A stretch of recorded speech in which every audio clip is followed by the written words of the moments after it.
we just have a good rhythm together, you know. He sort of feels me out, I feel him out, and we go for it. Hello, and welcome along to another exciting episode of The Worst Idea of All Time, Season 4.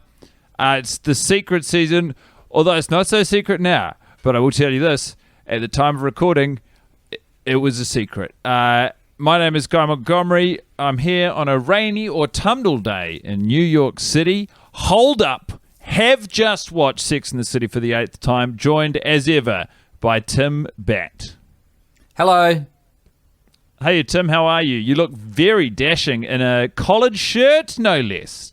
Thanks. Less. Yeah, it's a nice kind of thicker shirt, so for a day such as this where I couldn't quite tell what the weather was going to do, it's a good midway point, because what I can do is this, roll up the sleeves, which is how I enjoy wearing a shirt, or, you know, have them down for that extra provided warmth. Either way, it's a good colour on me. I think we can all agree on that. I like nothing more than rolling up the sleeves of a long sleeve shirt, because it says I might have been busy, but I'm kind of relaxed now, or it could say, I don't know. That's the main one, I think. That's the main thing I like. I think that is a really good mood to communicate to the masses. It's just like, I was in the middle of something, but it's completed now. I've knocked off work. Yeah, or... And boy, am I happy about it. Or... Because remember, there's a sort of, it's not quite a proverb. What is that called? An idiom, where it's like, oh, you got to roll your sleeves up. So it could be you're at work and you're slacking off and someone cottons onto the fact you're slacking off, and then you're like, all right, I'm really going to dig into this. And the gesture you use to suggest that you're about to really muck in is you roll your sleeves up. Your Isn't that sleeves interesting? up. It kind of means like opposite things, because in that context, to roll your sleeves up is you're going to like jam your hand down a drain pipe, get a turd loose that's been blocking up the works. But if that's your line of industry, why don't you just wear a singlet? And gloves. Yeah, also. Nice full arm-length gloves that go all the way up to your shoulder. Absolutely. Do you remember Obama? He used to wear the rolled sleeves all the time because he was doing both. He wanted to communicate, I'm a chilled out guy, but we got to unplug the works here. Yeah, he really did have it both ways, eh? I'm a chilled out guy, but I'm also here to get the work done. That's what that body language and sartorial choice said. Hey, do you reckon Barry Obama was a Carrie, a Samantha, a Miranda, or a Charlotte of a president? I reckon he was Miranda. And I say that because Miranda is like, I feel such a bizarre kinship with Miranda. I feel like every time I watch the movie now, I feel like her and I are bonding. We're growing closer. I tell you, I should probably stop spending so much time with Charlotte. Because things are going like that. I've already communicated that they're not well, but they're going south fast. How do you mean? Your relationship with Charlotte? Yeah, we're not seeing eye to eye. We're not getting along. Oh no. Yeah. Oh no. Tell me about that. What's happening? I don't know who keeps asking her over, but I wish they'd stop. Can I try and elicit some explanation from you with a kind of sideways step using a metaphor? What kind of animal is Charlotte?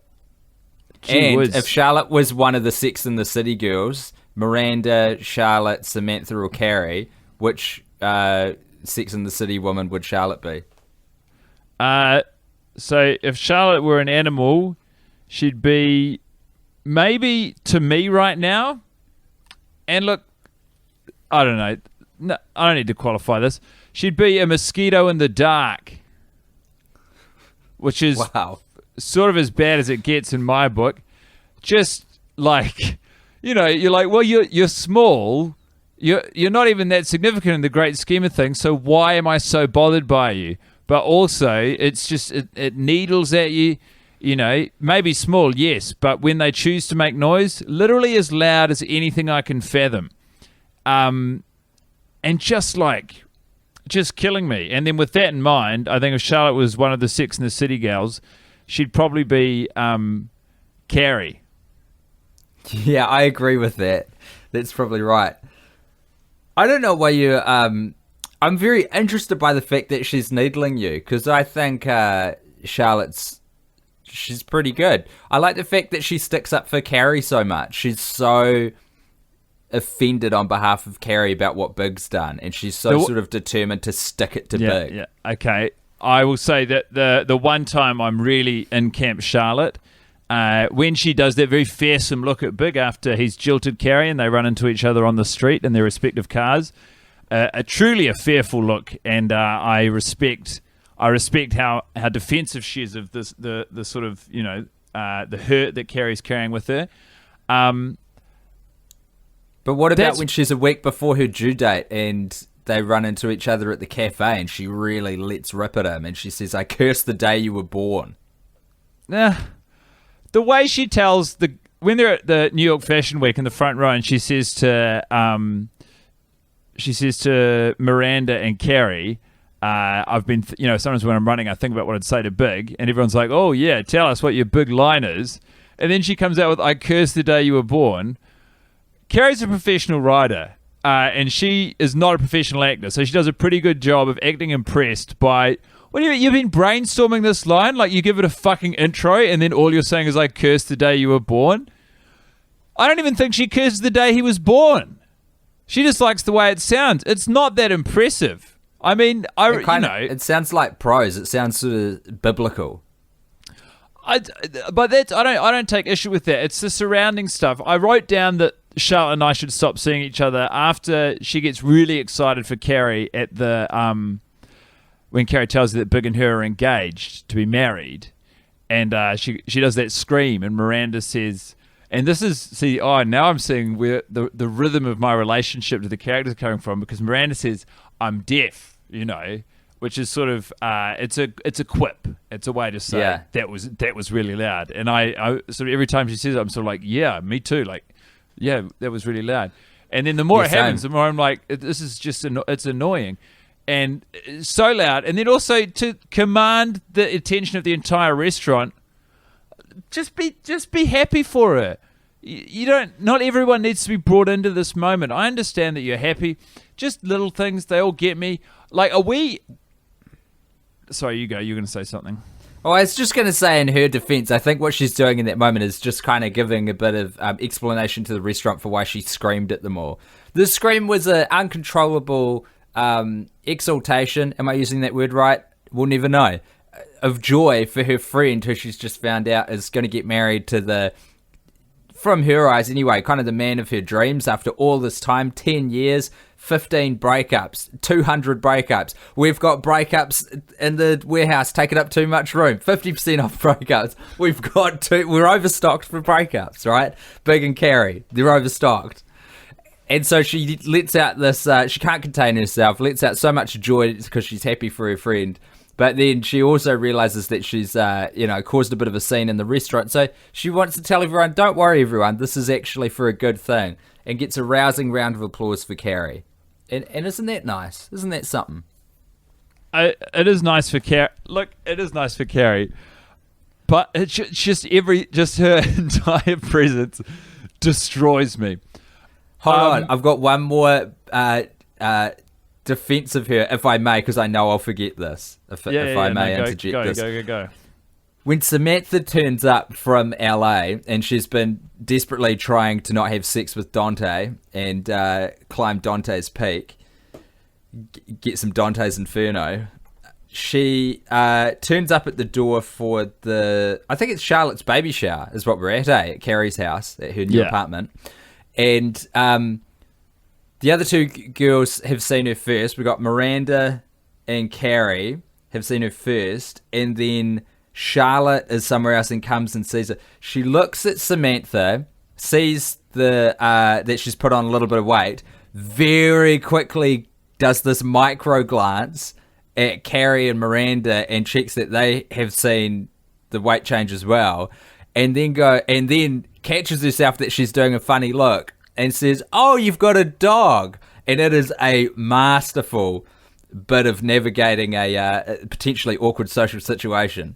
Every time I see it, I'm like, that was very well done, Charlotte. Is it though? Because you've clocked it.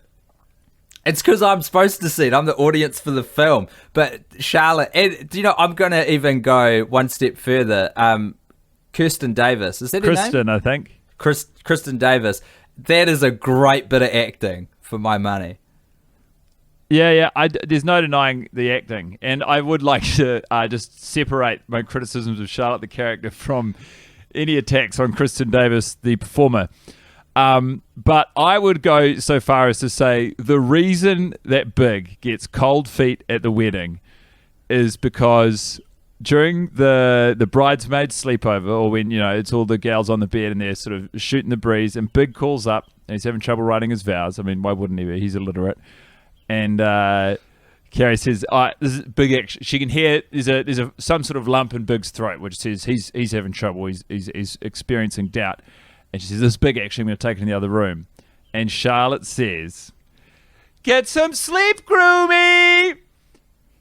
And I'm fairly certain that through the other end of that phone, Big hears that and he thinks, it doesn't matter how persuasive whatever Carrie says right now is, I cannot subject myself to this being such a huge part of my life going forward. Oh, Guy Montgomery, you old salty sea dog. That's so rough. So you think just the idea of a peripheral friendship with Charlotte is enough to put him off the idea of marrying Carrie? It's not. Yeah, I mean he's lived with it before, and they obviously get along fine, but it's compound exhaustion. And then like the next day when they're at the wedding and Big's not there, and they go, Big's not here, and Charlotte says, but we're 25 minutes late. No one needs that friend. Yeah, no fucking shit. Do you know what I'm saying? I know what you're saying. I know what you mean. It does piss me off when people make comments like that. It's just like, yeah, dude, we're in a stressful situation. Thanks for painting the painfully obvious, for us with your big dumb brush. But she can't help herself, and you got to have a little bit of kindness for people. You got to have a little bit of. I know, Guy, you've done a good job. I get where you're coming from. I want to say that I sympathise with your plight, and I think you've given a good explanation as to why you two kids aren't getting along. But I hope that I've played my part as well in trying to reconnect you and Charlotte. You have. I feel mean. Look, it's fatigue is setting in. It's a hard. For reference, everyone, this is recorded less than 24 hours since our previous episode, and the turnaround is too much. We're really in the belly of the beast now. We're just spending so much time with the gals, aren't we? Like way too much time. We're doing on average probably a watch every 2 days, and it feels pretty unsustainable. We're just doing our best. In saying that, just before we move on from Charlotte, I would like to say, to her credit, and this actually could be interpreted as championing or part of my denigration of the character, that when she drops her guts, that is getting better for me every week. It's just Ebola funny.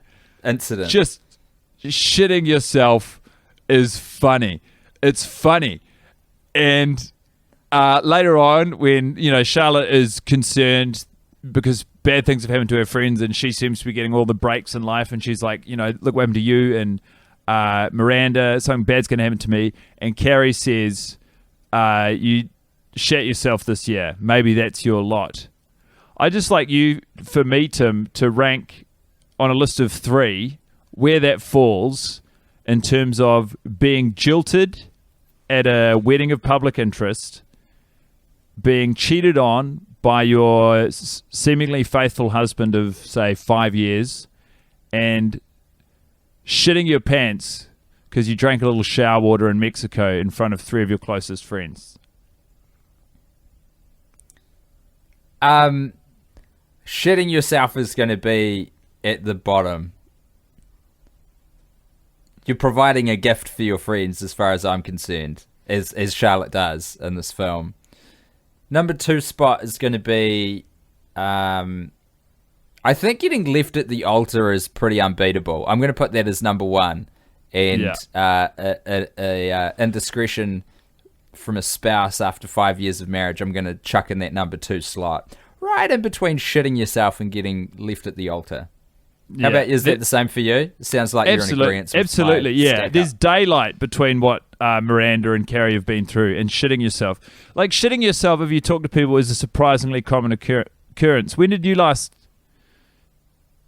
cack your When dad? did I last shit myself? Don't know. I've got no memory of shitting myself as an adult. Man.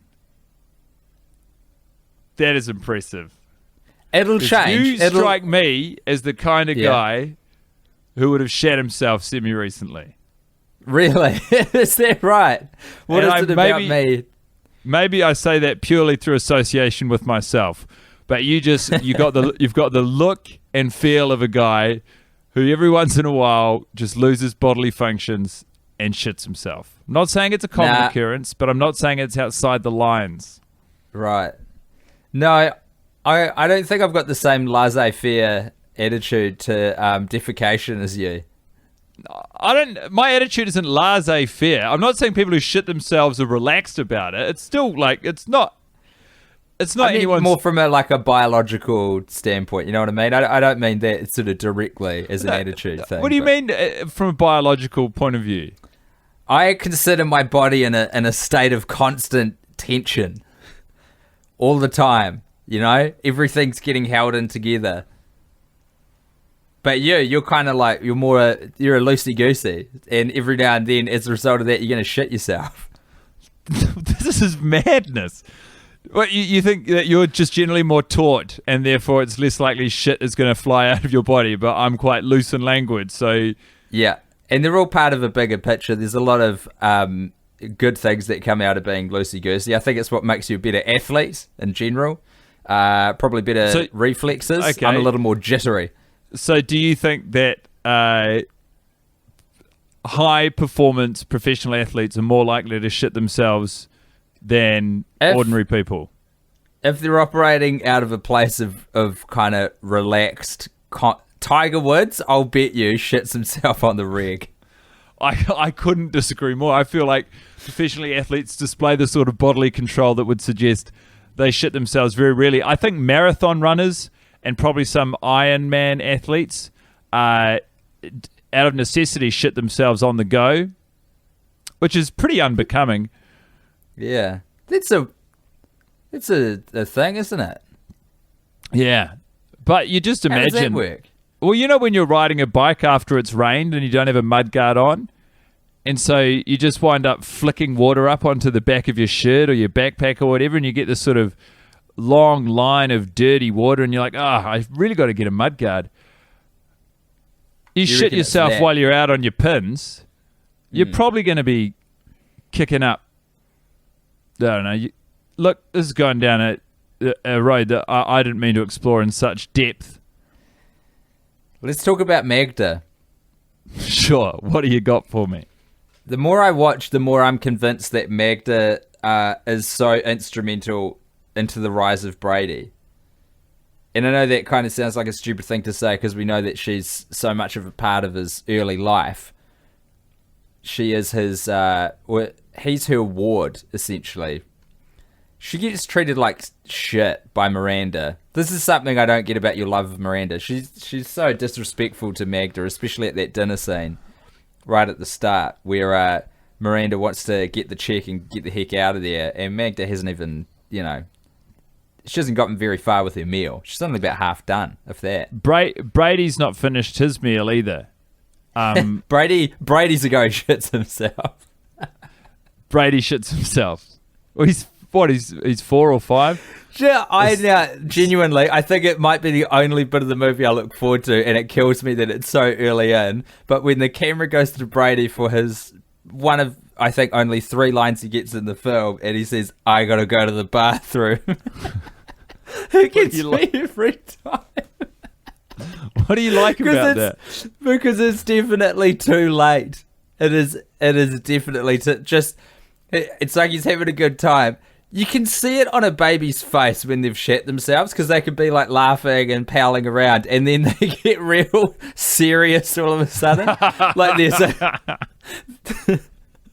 like they've just received a parking fine in the mail, and they've just opened the letter, and it's like, "Oh, a birthday card." And that sea change is what we see on young Brady. How old is he in this film, by the way? I'd place him around 5. I just want to quickly ask you, Tim, just a hypothetical. If, like, at what age did you stop asking permission to go to the bathroom? What, say you're in a meeting with people you know kind of well. Some of them are superior to you. Some of them are, you see eye to eye with. Some of them you think are junior. And you're like, oh, I've really got to go to the bathroom. Do you sort of excuse yourself by saying something, or you just get up and walk out of the meeting? I think it's well, you don't ask. I don't think you would ever ask. I would never subjugate myself to ask the other people in the room if it was all right. Well, did you get taught to ask in school? Or do you just say, I'm going to the bathroom? This is why it's so interesting that we're good friends now.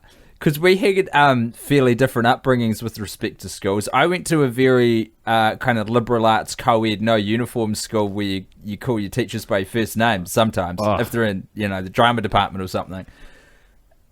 So we wouldn't really have such a structured, like a permission system like that. You just kind of go.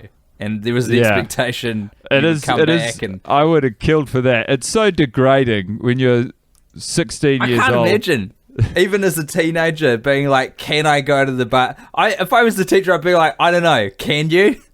What is this? Or like sometimes the teachers would be like, no, we're just going to get through these 5 minutes. Wait. It's like, you've got no idea the urgency I could be dealing with over here. That's fucked up, eh? I don't abide that at all. That's fucked up.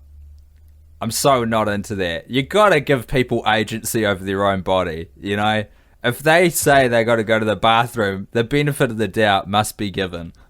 Unless you've got a student who's just, constantly, they're just taking the piss, for lack of a better phrase. Some skeptical social studies teacher's like, nah, I reckon you got 5 minutes until you piss yourself. You're staying in the classroom. Well, fuck you. Kind of a judgment is that. How about you? So what was your scenario? Did you had to ask right the way through, or did you get to 7th form and that was the big thing for your final year of high school? Yeah. You didn't have to ask anymore? You get a free period every day and you didn't have to ask to go to the bar. No, you get a free period every day and you'd have to find a teacher to ask to use the bathroom, even though no one was in charge of you for that free period. You had to seek permission. And there was also, it was really weird, they were called the toilet teller. And when you'd go to one of the bathrooms on campus, they'd be quite formally dressed, although they'd usually only be a few years older than you, often an ex-pupil. And they'd say, it's the bathroom you desire. And you'd have to go, yeah. And they go, whose permission doth thee seek? And you go, no, I've already got permission. And then they would ask several riddles, escalating in difficulty. And 5 times out of 10, Tim, you're going to shit yourself in front of this guy. I couldn't think of a worse situation to receive a riddle than as a barrier to get to the bathroom. Well, the logic is, your brain is firing on all. It's meant to increase your capacity to learn and for lateral thinking and problem solving. But the reality of the matter was that person's job, they were pretty much a bathroom custodian. And, sure, there was shit in your pants, but there was also shit on their hands. It was, frankly... Is the toilet teller a paid position? No, it's volunteer. Volunteer. So it's not even like a punishment or something, but some people are signing up to put riddles at people to act as a brick wall between them and sweet, sweet relief. Yeah. That blows. It was a hell of a time. It's also something a demon would do if they were trapped on this mortal realm to pay penance for something they'd done.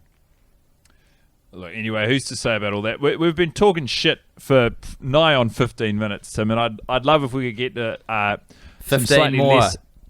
You want more shit talk? It's all shit talk. last time I shat myself, I was backstage. I was performing a show called Guy Montgomery Christmas, which was a Christmas variety show, a one-man variety show I'd put on for the New Zealand International Comedy Festival in 2016? 15?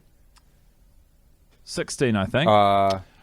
Okay. Anyway, it's by the by. And as part of the performance, I had sort of several costume changes that were mostly done on the top half. My bottom half for the performance, I was just wearing some flesh-coloured tights and a sock, a festive Christmas sock, over my penis and balls.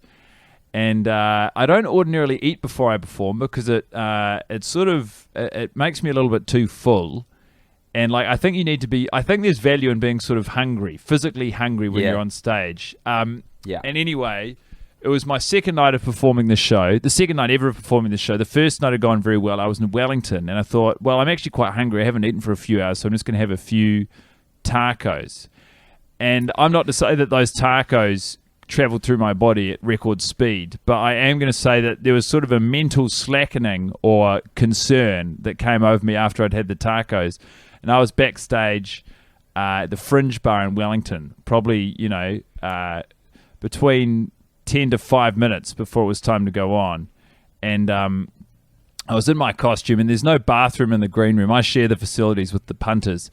And I realized I had to go to the bathroom. And when in the last episode I said I could empathize with the grumbling noises that Charlotte experiences in the movie, I was experiencing a light, L-I-T-E version of those same noises. And I went to go to the bathroom, but it was occupied. So I thought, okay, that's okay. So I went back into the green room, and I sort of walked around and was really clenching, I was really girding my loins as tight as I could. And I got in there, and there was sort of maybe 5 minutes of showtime now, and I went to the bathroom. Thank Christ. But it was your classic leaving the bathroom, for fear of having to perform soon, knowing that there's still 20% gas in the tank. And so I'm walking around, and then I realize I've got to go again, and I go to go again, and no one's in there. And my asshole probably for less than a second just relaxed. And just very small, but not incredibly solid trickle of fecal matter made it out of my body. And these are flesh-coloured tights, sans underpants. So I'm in the green room, 2 minutes to showtime, freaking out completely. I hear the bathroom door open, they leave the bathroom, I rush in, and I have to. And there's no real means of locking the main door, so I am pantsless, just a sock over my penis and balls, scrubbing shit out of these tights in the sink of the Fringe bathroom 1 minute before I'm going on stage to prance around. The opening part of the show, everyone, I was wearing a reindeer headband, and I'd run around with mistletoe and put it over people, and I was going, watch out everyone, there's a reindeer on the loose, and I'd sort of kiss every other person. And so anyway, that was the last time. I got away with it. I mean, insofar as you can. I felt shame the entire time I was performing and was paranoid for the entire hour that I had very visible shit stains on my tights. But if it's shit content you want, Tim, Lord knows I've got it. I don't quite know what to do with that story except celebrate it. What a triumph of the human spirit. Yeah, I hadn't heard it in quite so much detail, but yeah, I did know that. I actually, for some reason, I thought that happened in Auckland. At Monte Cristo. It's a Wellington story, mate. Now, here's my question for you. Do you think, how much do you think your psychology played into the fact that those tacos weren't handled well by your guts? I think it could be a case of... I could be reverse engineering the story to match my psychology. I think I can't remember what I ate to cause it, but I'll rephrase the question. My body is as it operates in pretty close synchronicity to my nerves. So before I perform, I'll usually have to take, like in the half an hour to 15 minutes before I perform, I will probably take upwards of 3 bathroom breaks. Usually just weeing, probably 1 nervous poo in there as well. So it's hard to say. I mean, it was really, especially then, I'm slightly more relaxed now, it was really uncommon for me to eat before performing. And so that just sort of juts out in my mind. I don't think we give enough credit to how much your nerves can affect your bowels. We seem to separate the digestive tract into you chuck food in, you digest it, you crap it out.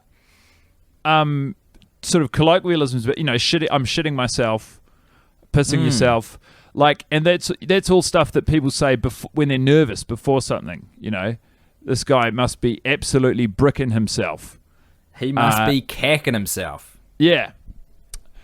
But anyway, I mean, I haven't had to deal with anything like that since, and long may it rain. I mean, the closest I've come is just, when you're in a shared green room facility and you're sitting down, thankfully, but you don't have total agency over the noise that's escaping your body and, by proxy, the room. And, I mean, everybody does farts and whatnot, but it's something you'd rather not, especially if you don't know the other comedians you're performing with.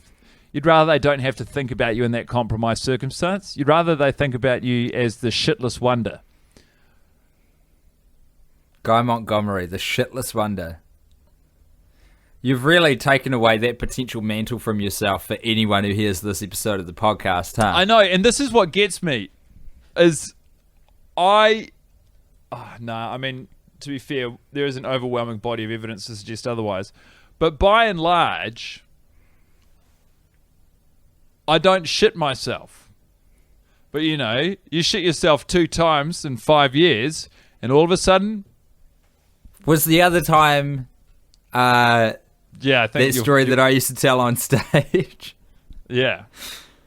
That was... people will probably be able to remember this. This was back in the season 1 days when we went to California and we went to a party in Malibu, a house party. And long story short, guy woke up with some urgency, for he had lost agency. It was compromised. I'm not going to rehash that story, Guy. I'm not gonna do it. No. Well, you need not. If you're listening to this, by the way, that would mean that the first season of the podcast is currently available on the Worst Idea of All Time stream, and I'm fairly confident that Tim shared that anecdote either because that was before our last live show. So in episodes probably like 50 through 52, in all likelihood, you'll get to hear that as told quite recent after the event. By Timber. As told by Timber. Now, to get back to the movie, but to stay on this shit track, one thing that's always bugged me is Charlotte's facial expression while she's trying to, portray her shitting herself. So they've got all the sound effects of her noises happening, a lot of wet farts, sort of tummy rumblings in the extreme. And then she's kind of contorting her face in this weird... It's very cartoonish to me. And it really it grates against the rest of the film. It doesn't quite sit in there well to me. And it's got one of those slow punch-ins from the camera. It just zooms in very slowly into her, which is very funny, but it's very cartoonish. Yeah, I mean, it's a tough thing to act... And it's one of those ones where you'd almost want to go method.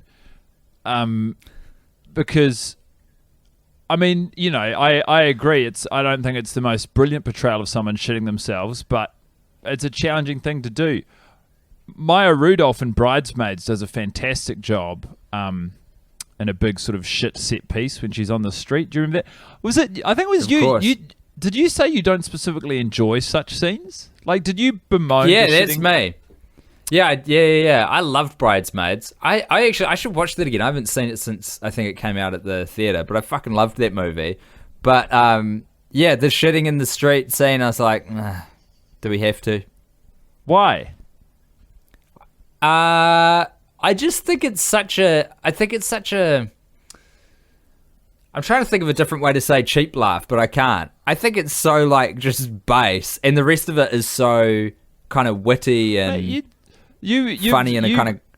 Said it yourself. You had a chunk of an hour-long show dedicated specifically to recounting a tale of someone defecating themselves, and that's fine if it's all of a piece. You know, there's a lot of movies where I'll see someone shitting themselves. And I'm like, it's funny because it fits in here like a jigsaw puzzle piece. It slots in. But in Bridesmaids, I was like, this doesn't really match the rest of the film. I think it matches the rest of the film. I mean, I also haven't seen it since it came out, but I think it matches the rest of the film just fine. It's a bawdy comedy. I should watch it again so I can speak with more authority. But it also, I feel the same way about this movie as well. It doesn't really fit being in there. But maybe I'm being too prudish, guy, about my I feel like where I'm placing shit humor. Yeah, I think if you think about in the context of this movie being released in 2008, a reunion, you want to create conversation pieces. Charlotte shitting herself would have been a huge set piece for the film. I think before I'd even seen this. Do you think it is my inherent misogyny that in two female-led films, the character shitting themselves scene doesn't sit well with me? It's possible. I mean, can you think of any other movies or scenes involving shit that don't appeal to you off the top of your head? Van Wilder, but that whole movie's bad. I accept that, but the shit scene in that's particularly awful. But I really enjoy the rest of that film because I just am so under the beguilement of Ryan Reynolds. What about the other one I remember now is Battleshits in Harold and Kumar? Yeah, not into. But again, that's women, so maybe it would be the same. I mean, maybe the thing is you just don't. Do you know what though? Harold and Kumar, I'm actually fine with. I reckon that one's all good because it matches the tone of the movie and it's fucking funny. That one is a bit of me actually. I quite like it. You like the Battleshits challenge? Yeah. Okay. Well, it's interesting stuff. Fuck, man, Harold and Kumar. I shouldn't like those movies, but boy, do I. They're so silly. And I love that Cal Penn went on to just like... His career is so fucking crazy, man. He started off in... I think Harold and Kumar was his big break. I'm trying to think if he was the same guy. He wasn't the guy in Van Wilder. He was. A different actor. Was that him? He was Raj. Taj Mahal, Badramabad. Yeah. Right, that was him. So he starts off in Van Wilder Party Liaison, a fucking crazy movie that I don't even think did very well and was very like base in its humor. Real college romp. It was a National Lampoon movie. And then it did well. They did The Rise of Did they? Van Wilder made $38.3 million from a budget of $5 million. 38. Oh, that's not a bad wee return, is it?